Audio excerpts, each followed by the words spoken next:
네, 여러분 안녕하세요. 장명진 변호사입니다. 오늘은 제가 날씨 이야기로 시작하는 게 좀 진부하다고 생각은 했었는데 날씨 이야기를 안 드릴 수가 없네요. 비가 부슬부슬 오는 초가을인데 아침 저녁으로 아주 선선하니까 따뜻하게 옷 입으시길 바랍니다.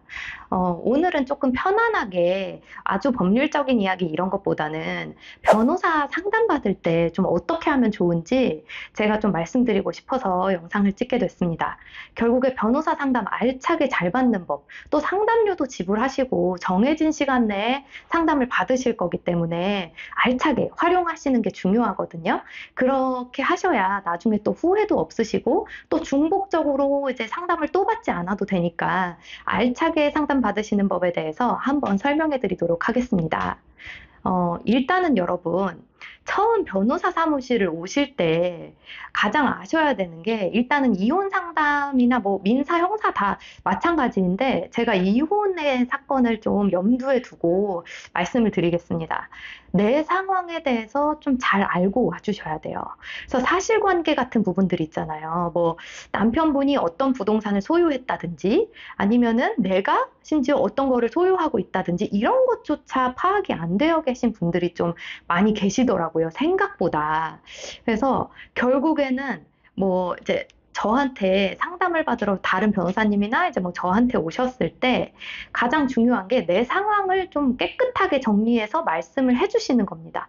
왜냐하면 변호사가 사실은 상황을 듣고 그 다음에 이제 법률적인 판단을 해서 조언을 좀 드릴 수는 있어요. 그래서 그건 당연히 변호사가 해야 되는 역할인데 사실관계가 정확하게 주어지지 않으면 저희가 이런 경우에는 또 이럴 수도 있고 저런 경우에는 또 저럴 수도 있고 이렇게 말씀드릴 수밖에 없거든요. 이제 그렇기 때문에 내가 내 상황이 객관적으로 어떤가 이런 거를 좀 잘 파악해서 오셨으면 좋겠어요. 그래서 더불어서 내 마음도 좀 잘 파악해서 오시면 좋겠죠. 그러니까 물론 사실은 수많은 이혼 상담을 하다 보면 이혼은 그렇게 쉽지가 않은 결정이죠. 당연히. 내 인생에서 정말 너무 큰 일이기 때문에 처음부터 마음을 딱 잡고 오시는 경우는 뭐 그렇게 많진 않아요. 물론 당연히 많기는 많아요. 이제 뭐 이러이러해서 내가 지금까지 참았는데 이제는 이혼 소송을 결심했다. 이제 배우자와 협의 이혼도 안 되고 나는 이제 소송을 통해서 배우자의 유책 부분을 문제 삼을 거다.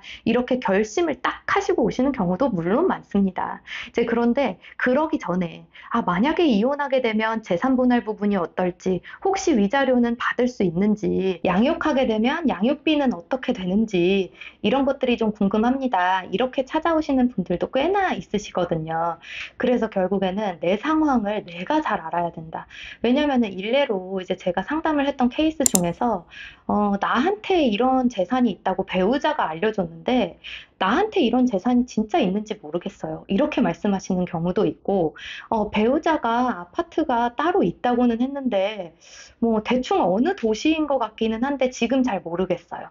그런데 가압류는 해야 되는 거 아닌가요? 이렇게 말씀하시는 경우도 있거든요. 그런데, 물론 본안소송에 들어가면 배우자가 나 몰래 사놓은 아파트 혹은 다른 재산이라고 할지라도 조회가 가능하고, 이제 재산 명시 신청 같은 걸로 상대가 재산 명시를 하게 만들어서 파악을 할 수는 있습니다. 그런데 결국에는 본인께서 이제 파악을 해오지 않으시면 가압류나 좀 소송 계획을 촘촘히 짜는 거에 있어서는 처음부터 어려움이 있을 수 있거든요. 그리고 특히 배우자 거는 배우자 거니까 내가 정말 배우자가 나한테 마음 먹고 숨기면 모를 수도 있겠죠. 그런데 나 자신에 관한 거. 배우자가 그러는데 내 명의로 뭘 사뒀대요. 배우자가 그러는데 나도 이만큼 재산이 있대요. 이렇게 하시면서 결국에 그 재산의 규모나 그 재산의 종류나 이런 것들을 아무것도 이제 모르시는 경우들이 있어요. 이제 그런 경우에는 저희가 사실은 출발점, 사실관계가 있어야지 이제 법률적인 조언을 드리는데 그 출발점이 좀 부족한 그런 경우입니다. 그래서 충분한 법률적인 설명을 들으실 수가 없게 돼요. 그래서 자신의 상황을 정확하게 좀 파악하고 자기가 상담받는 변호사한테 그런 거를 잘 전달한다. 이런 게 가장 첫 번째이고요. 일단은 두 번째는 이거는 가장 필수적인 건 아니에요. 그냥 오셔서 변호사님을 만나서 좀 조리 있게 말씀하시고 상황에 대해서 변호사한테 잘 전달만 해줄 수 있다고 하면 문제가 안 되는데 혹시 내 상황은 정말 복잡해. 내 사실관계는 정말 복잡하고 변호사가 듣더라도 한 번에 이거는 잘 모를 것 같아. 이렇게 생각하시는 경우가 있으실 수 있거든요.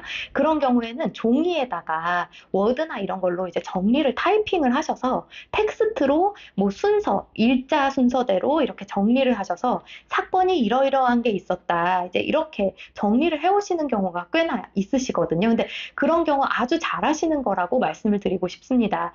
왜냐하면 변호사들은 사실은 말하면서 이렇게 파악하는 것도 좋기는 한데 저 같은 경우는 그렇게 텍스트로 정리를 해주시면 정말 한 번에 시간을 아껴서 에너지를 아껴서 사실관계를 금방 파악할 수 있게 되거든요. 그게 어떻게 보면 더 편한 측면이 있어요.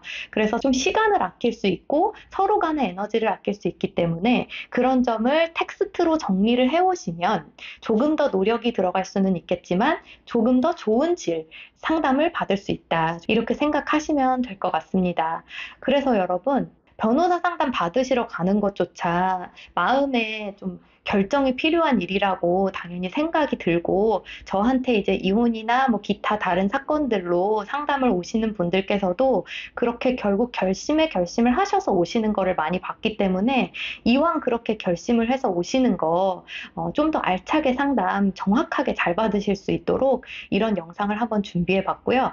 그리고 사실 변호사 상담이라는 게 너무 어렵게 생각하실 필요는 또 없습니다. 너무 결심을 한다. 이렇게까지 생각하시지 않아도 되고요. 조금 편안하게 내 상황에 대해서 법률적인 부분 한번 체크해보고 싶다. 이렇게 하셔도 충분히 이제 들러주실 수 있는 거거든요. 그렇기 때문에 이런 점 한번 잘 생각해 보셔서 변호사 상담 잘 받으시기를 바랍니다. 저희 사무실의 문도 언제든 열려 있으니까 언제든 저희 사무실 번호로 연락하시면 저희 과장님이 굉장히 친절하게 응대해 주시니까요. 편하게 상담 예약 주셔도 됩니다.